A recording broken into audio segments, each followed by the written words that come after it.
বলুন তো দেখি কোন জিনিসটা আপনার কাছে থাকলে পরে আপনি আপনার প্রয়োজনীয় যে কোনো দরকারে যে কোনো কিছুতে কাজে লেগে যাবে।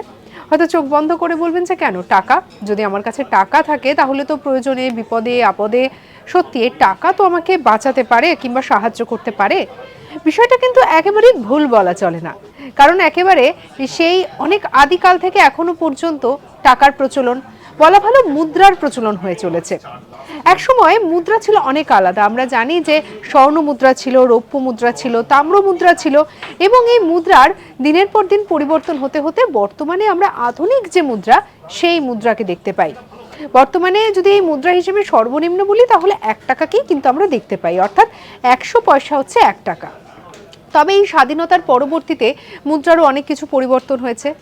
যেমন আধুনিক মুদ্রা প্রথম 1962 সালে আসে।